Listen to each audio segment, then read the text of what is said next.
بسم الله الرحمن الرحيم والصلاة والسلام على رسول الله وعلى آله وأصحابه واتباعه إلى يوم الدين. يا أيها الذين آمنوا اتقوا الله حق تقاته ولا تموتن إلا وأنتم مسلمون. أما بعد، سلام إخوي ورتان لبي، السلام عليكم ورحمة الله وبركاته. داوكارم لپروردگار عبادتي أمشو بيروز الهمولا أكمان وربقري إخوائي متعال عبادتي أما قفيروز الهمومان قبول بك إن شاء الله تعالى. خواهی گەورە بخاتە سەر تەرازووی چاکەکانمان و لە گوناحەکانمان خۆش بێ، لە مردووەکانمان خۆش بێ إن شاء الله تعالى.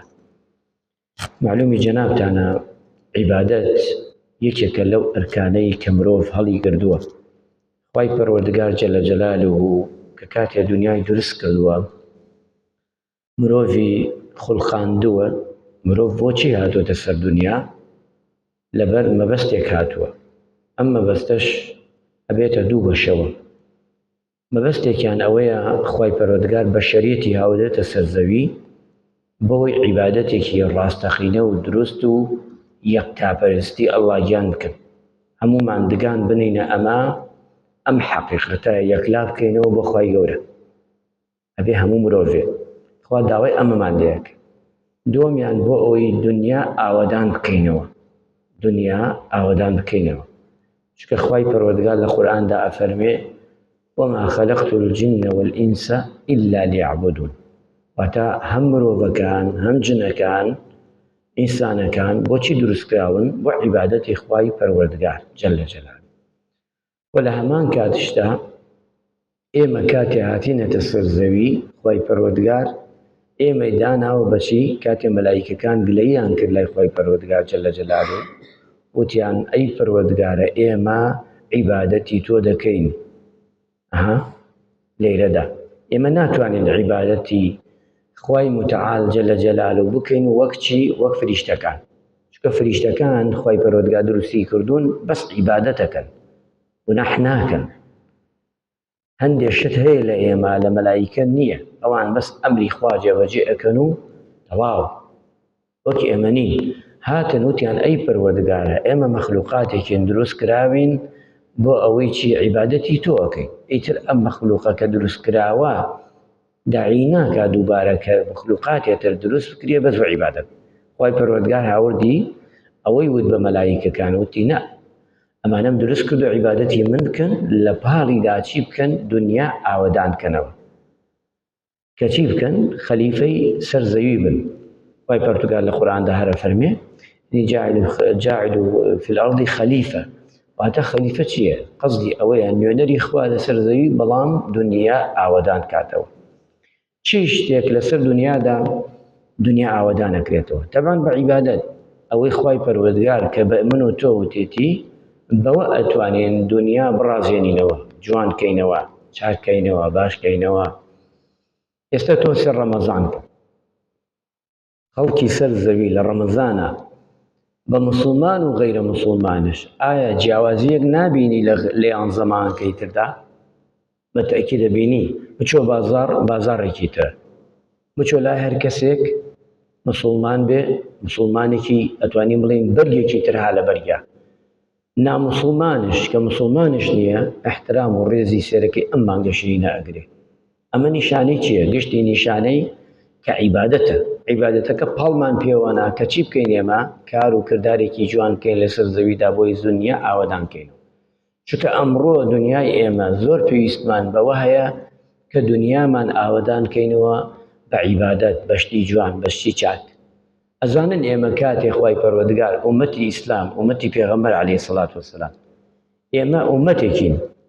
خۆشترین ئومەتین بۆ پێغەمبەری خوا عەلەیهی سەڵات وەسەلام. ئەو سوپاسی خوایەوە کە ئێمە ئومەتی پێغەمبەرین. پاشان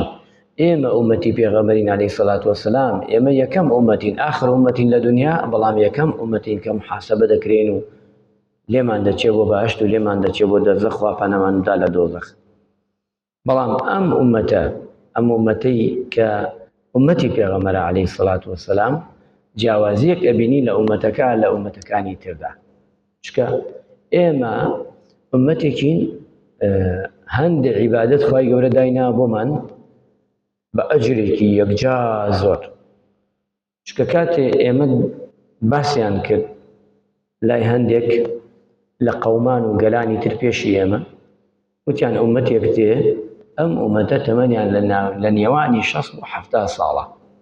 ئەو ئومەتانە وتیان ئەگەر وایە ئەم ئومەتە تەمەنیان ئەوەنە کورتە ئایا فریای ژیانەکەون ئەفریای ژیانی خۆیانەکەون ئایا چۆن فریای ژیان نەکەون چۆن فریای عیبادەتەکەون یعنی تەمەنەکانی پێشی ئێمەگە بگەڕێنەوە ڕابردوو سێرەکەین 300 ساڵ تەمەنیان بووە 300 ساڵ شخصی وە لای ئەمە لەوەیە 10 زەلامیە لە 300 ساڵ تەمەنێک ئەگە بکە یعنی 100 ساڵیان لای ئەوان 100 ساڵ هیچ نەبووە 200 ساڵ 300 ساڵ چکە تەمەنیان ئەوان درێژ بووە وەک ئێمە نەبوو بۆیە وتیانە هەندێکیان وتیانە ئەوانە وا باشە هەرکە لە دایک بوون گۆڕێ لای خۆیانە بکەن یعنی تەمەنیان ئەو نەکورتە سێری گۆڕەکە بکەن فریاییش ناکەون کە دەمرن بەڵام خوای پەروەردگارە ئەم ئومەتەی هێنا ئەجر و پاداشتێکی زۆر گەورەی پێداوە خوای پەروەردگار ئێستا تو ئەم شەوانەی قەدرە 1000 مانگ 83 ساڵ و هەندێک خێر و پاداشتی یعنی سە تەمەنی تۆ 40 ساڵە کە حاجی بڵێن خوای گەورە تەمەنی هەمووتان درێژ کاتەوە لە خێرا ئینشاءالله تعالی هەموومان ئینشاءالله کەسێکمانەیە 50 ساڵە باشە ئەگەر 1 ساڵ 1 ڕەمەزان خوای گەورە لە ئێتقەدی لێ قبول کردبێ هەر ئەم ساڵ بڵێین 83 ساڵی بۆ نووسرێ لەگەڵ تەمەنەکەی خۆی ژیا 50 ساڵ ئەمە 123 ساڵ 123 ساڵی بۆ دەنووسێ کام پیاوە عیبادەتی کردووە یعنی 123 ساڵ ژیاوە عیبادەتی کرد ئەگەر پیاوێک کەسێک 10 ساڵ ڕەمەزانی بینیەوە عیبادەتی کردووە یعنی چنێ ئەبێ خێر و پاداشتەکەی ها ئێمە بەم عیبادەتەکە پێش کەوتین پێشی هەموو ئومەتەکانی تر کەوتین چکە ئەم عیبادەتە بۆ دایناوە خوای پەروەردگار پێمان چەڵێ 500 ساڵ بە 500 ساڵ دوو پێغەمبەر لە پێغەمبەرانە یەکێکیان سولەیمانە 500 ساڵ ئەوەکەی تریان یەکێکی ترەوە بزانم لە یادم نەماوە 500 ساڵ هەردووگیان بخەیەک ئەگا 1000 مان یعنی ئەکا شەوێکی من و تۆ کە عیبادەتەکەی یعنی ئەو چەنێ لە ساڵ نەبی سولەیمانێکێ لەو پێغەمبەرانە بووە 500 ساڵ کە ژیاوە کە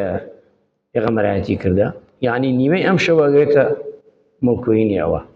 کەواتە ئێمە عیبادەت ئەەکەین بە خوای پەروەردگار بە کەمی نەزانین ئەم شەوانە فرسەتێکی زۆرە تۆ 1 سوبحان الله ئەەکەی 83 ساڵ ئەڵێن ئەم پیاوە 1 سوبحان الله کردو ئەمە خێرەکەیەتی لای ئێمە کەمە لای ئێمە خێرەکان لەوەیە بە کەم ببینین بەڵام ئایا لای خوای پەروەردگار خێر زۆر گەورەیە چکە ڕەمەزان ئەوە ڕۆیشت تەواو بوو ئەوە 25 بەیانی هەرکی عیبادەتی زۆری تیا کردبێ ئەوە سەرفرازە و بۆ خۆی دڵی خۆش ئەو عیبادەتی کەمتر کردبێ خۆی پەشیمانە بێتەوە ئەوەیشی هیچی نەکردبێ ئەوە هەر نەدامەتە کێشە سبەینێ لە قیامەتە چونکە عیبادەت لە ڕەمەزانان جیاوازترە لە عیبادەتەکانی تر ئینسانی موسڵمان ئینسانی بڕوادار ئەبێ زۆر بایر بدا بۆ عیبادەتە بۆ ژیانمان خۆشکە ژیانمان جوانکە ژیانمان باش بکە ئەمە وامان لێکە ئەو ژیانە ئەبینی گۆڕانکاری دوورسە بێ ئێستا بۆچی ئەم زەمانەی من و تۆ گۆڕانکاری نییە لە موسڵمانە بۆ چکە ئەو عیبادەتە حەقیقەتە نییە کە خوا ئاوێتی عیبادەت ئەبێ بمان گۆڕێ کە گۆڕیشتین کە ژیانی گۆڕین ئەو عیبادەتی حەقیقەیە هەموو شتێک ئەبێ گۆڕانکاری بکەین لە خۆمانە ڕەمەزان یعنی گۆڕانکاری یعنی ژیانەوە یعنی ئەم ڕەمەزانە ئەبێ فەرقت هەبێ لە ڕەمەزان دابنیشی خۆت و خوا جارجار شەوان دانیشینی و سەعات دابنەی من چیم هەیە ئەم شتانەم زۆر باشە ئەبێ ئەم شتانە زیا بکەم ئەم ساڵ ڕازی نەبم وەک بارەکە بێ ئەمە بکەم ئەمە بکەم ئەمە بکەم ئەمانە خراپە ئەبێ ئەمانە ساڕێشکەمەوە لای بم هەوڵدەم نەهێلم ئەمانە لادە ئەو ئینسانە سەرکەوتووە بێ بۆ بەرەو پێش ئەچی بەڵام ئەگەر تو هات و ساڵ بە ساڵ هەر وەک ساڵی پار و پێرار بووی چونکە دنیا فرسەتە کە فرسەت بوو ئەتوانی تۆ لەو فرسەتا خۆت پێشقەی بەڵام ئەگە پێش نەکەوی ئەو دوایە لە قیامەتە شتی کە من دەست ئەکەوێ چونکە ئینسانی مسلمان و ئینسانی بڕوادار ئەبێ عیبادەتەکەی بە جوانی خاڵیسەن لیوەجی لای الکەریم ئینشاءالله تعالی من ئومێدەوارم خی گەورە لێمان وەربگری ئینشاءالله عیبادەتی ئەم شەو و شەوەکانی تر و ڕەمەزان و هەموو عیبادەتی لەناو ئەم مانگە شیرینەدا کە دەیکەین ئەو عیبادانەی کەی دەیکەن کە معلومی جەنابتانە لەم شەوانایە کە قورئان دابەزیوە لەم شەوانایە کە قورئانی ئەو پیرۆ ئەو قورئانە گەورە و پیرۆزە دابەزیوە یعنی تۆ تەسەوور کە گەورەترین کەلامی ئەڵڵای گیان لەم شەوانە دابەزیوە إنا أنزلناه في ليلة القدر ئەم شەوانەیە کە پێغەمبەری خوا عەلەیهی سەڵات وەسەلام ماڵەکەی خۆی جێئێرێ ئەبەن ماڵەکەی خۆشی چییە هەر وەک ئەو دەرگایی دەرەوەیە کە ئەیکەیتەوە پێغەمبەری خوا ناو مزگەوتی لێوە دیارە ئەوە نەبووە نەچۆتەوە بۆ ماڵ دەشەو لە مزگەوتە کولبەی لێواری مزگەوتەکە ڕوکنێکی مزگەوتەکە خێمەیە بچکی هەڵدا و عیبادەتی کرد ئەو پێغەمبەرەی کە خوا لێی خۆش بووە لە گوناحی پێش و پاشی و ئەم شەوەیە کە خوای گەورە جبریل ئەنێرێتە سەر زەوی جبریل یەکێ لە مەلایکە گەورەکانە کە ناوی هاتووە ئەزانن 100 باڵی هەیە یەک باڵی بکاتەوە بەڕاستە لایە دنیا داخە یەک باڵی بکاتەوە بە چەپە لایە بە مەشریق و بە مەغریب ئەگرێتەوە خوا وا دروستی کردووە جبریل 100 باڵی هەیە 98 باڵی کردێتەوە 2 باڵی هەیە قەت نەیکردێتەوە ئیلا خوا ئەمری پێکات لەم شەوانە ئەو 2 باڵەیەشی پێکاتەوە بۆ گەورەی شەوی قەدر هەر 100 باڵەکە ئەکاتەوە باڵکردنەوەی جبریل چی مانایەکەدا خوارەوە نییە باڵکاتەوە خوای گەورە زانی ئەمری پێکات یعنی ئەی جبریل بڕۆ بەندەکانم داپۆشە کردنەوەی باڵی جبریل عەلەیهی سەلام واتە ڕەحمەتی خوا دایان پۆشە بە ڕەحمەتی من ئەمجا بەمەشەوە خوای گەورە فەرمێ جبریل مەلایکە پۆلێ زۆر لە مەلایکە لەم شەوانە ڕەوانەی سەر زەوی دەکرێت سەر زەوی پڕی مەلایکە دەبێت ئەگە خوا ویستی بێ لەسەری ڕێگا نییە بڕۆیتە ڕێوە ئیلا لە مەخلووقات زیاترە مەلایکە ئەوان هەموویان ئێمە ئەبینین بەڵام خوا وای داناوە یاساکە وایە ئێمە ئەوان نابینین تەنانەت دەشەخەنە ناو دەستمان نایانبینین لەگەڵمانان هەموو شوێن بە تایبەتی ئەو مزگەوتانە هەمووی دەورەگرن هەتا حەوتە بەقەی ئاسمان عەرشی خوا گشتی ماڵەکان ئەو شوێنانەی زکری تیاگرێ ئیتر لە ماڵە لە مزگەوتە لە هەر چی شوێنێک تەسەوور کە ئاسمان ئەبێ چەندێ مەلایکە چوو بۆ ئاسمان ئاوا بازنەیەگرن وەڕوە خوا ئەمری داوە کە لەو شەوەی کە لەیلەتول قەدر دابەزن هەتا نوێژی بەیانی بۆ دوایە گەڕێنەوە کە ئاڵایەکی پێودایە بەزێنێ ئەیچەقێنێ لە کەعبە ئاڵایەکی سەوزە مەلایکان تەشەنا پیانەڵێ بڵاو بنەوە بڵاو دەبنەوە نوێژی بەیانی ئەڕەحیل ئەڕەحیل ئەڕۆین ئەڕۆین هەمویان کۆ دەبن و دەڕۆنەوە کە بەیانی دەچنەوە لای خوای پەروەردگار عەبدەکانم چی کرد ئەمە ئەپرسێ عەبدەکانم کە چی کرد عیبادەتیان کرد و داوای ئەوەیان کرد و داوای ئەمەیان کرد و مەلایکەکانیەوە شاید بن حەدیسەکە درێژە بە سەریعی باسەکەم ئەفەرمێ ئەوەیەوە شاید من لە بەندەکانم ئەوەی کە داوای کردووەی دەمێ ئەوەیشی کە هاتووە و دانیشتۆ عیبادەتی کردە ئەو من لێ خۆشم ئێمە شەرە و موژدەمانەوێ خۆ بۆ دانیشتووی زیاترمان ناوێت کەواتە دڵتان بە عیبادەتەکەی خۆتان خۆش بێ الحەمدولیلا تۆ لە کەسێکی عیبادەتی خواکەی دانیشتی لە ماڵێ لە ماڵەکان زکری خواکەی ئەم شەو تۆ دانیشی ئەگەر هیچ نەکەی هەر دانیش وەک ئەو برایەلە هەر دانیشە هیچ مەکە هیچش نەکەی دانیشتی ڕوود کرد لە قیبلە حەتا بەیانی بە نوێژ بۆتە نووسێ هیچ مەکە لەسەر فەرمایشتی پێغەمبەری خوا هەر کەسێ لە مزگەوتە دانیشێ ڕوو بکا لە قیبلە هیچش نەڵێ بە نوێژ ئەنووسێ حەتا ڕووی لە قیبلەیە هەر داخلی مزگەوت بووی مەلایکان دوعای خێرە بۆکەن حەتا دەرەچی لە مزگەوت ئەیتر چیتەوێ دوعای مەلایکەش ڕەت ناکرێتەوە یعنی گەشتی ڕەحمەتە ڕەمەزان هەمووی ڕەحمەتە کە فتارەکەی دوعا قەبوڵە لە دوعا کەم تەرخەمی مەکە و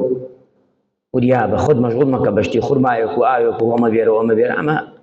ئەو برایە لە ئیتێنە قەی ناوەی خزمەتەکەن بەس 5 دقەیە 6 دقەیەکی ماکۆ مەشغوڵ کە بە دوعا چی تەیە بینی خۆت و خوا بەیانیان سحور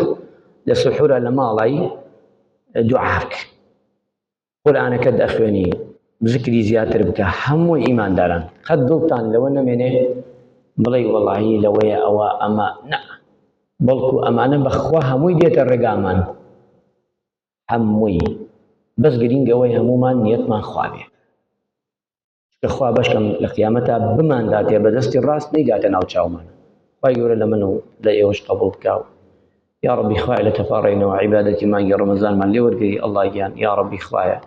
لێ تەپاڕێمەوە عیبادەتی ئەم پیاوە بەڕێزانە ئەم مسلمانە خۆشەویستانی ئەم مزگەوتە یا ربی خوایە مانگی ڕەمەزانی پیرۆز لە هەمویان وەرگری یا ربی خوای عیبادەتی ئەم مانگە پیرۆزە لە هەمومان وەرگری یا ربی خوای لە تەپاڕێمە لە گوناحمان خۆش بی قەڵەمی عەفو بێتە سەر تاوان و گوناحی مولایەتمان یا الله خوای ڕەحم بە پیاوە گەورەکانمان بکەی و لەشیان ساغ بکەی خوای ئەوەی داوای دوعای خێری کردو نەخۆشە یا ربی شفای بدەی یا ربی خوای شفای بدەی یا الله خوای شفای بدەی یا ربی خوای ئەو احتیاجەکەی بۆ پڕکەیتەوە ئەوەی قەرزارەکەی بدەیتەوە یا الله خوای ئەوەی هەر کارێک و نیازێکی باشی بە تۆیە خوای بۆی جێبەجێکەی یا ربی خوای لە تەپاڕێمەوە لە گوناحی هەموو لایەکمان خۆش بی خێری ئەم پیاوە عەزیزە بنووسی ئەم ماڵە پیرۆزەی دروست کردووە یا الله بیکەیتە قەسرێک لە قەسرەکانی بەهشت خوای شفای عاجلی بدەی چونکە نەخۆشە یا الله خوای گیان ڕحمی پێ بکەی یا ربی خوای ڕحم بە تەوای مسلمانان کە ڕحم بە دایک و خوشکانمان بکەی ڕحم بە مردوەکانمان بکەی یا الله خوایە لە مردوەکانمان خۆش بی قەبرەکانیان بکەیتە باخی لە باخەکانی بەهشت یا الله لە تەوای مسلمانان خۆش بی لەو مسلمانە عەزیزانەی کە لە مزگەوتە عیبادەتیان کردو ئیمسال لەگەڵمانانی و ساڵانی تر لەگەڵمانانی خوایە یا ربی خوایە قەبرەکانیان بکەیتە باخی لە باخەکانی بەهشت ڕۆژێ ئێمەش مردین لێمان ڕازی بی یا ربی خوای خێری هەموو لایە بنووسی یا ربی خوای لە تەپاڕێنەوە لە گوناحی من و ئەم پیاوە عەزیز و بەڕێزانەش خۆش بی ئامین ئامین والحمد لله رب العالمين وصلى الله على محمد وعلى آله وصحبه أجمعين والسلام عليكم ورحمة الله وبركاته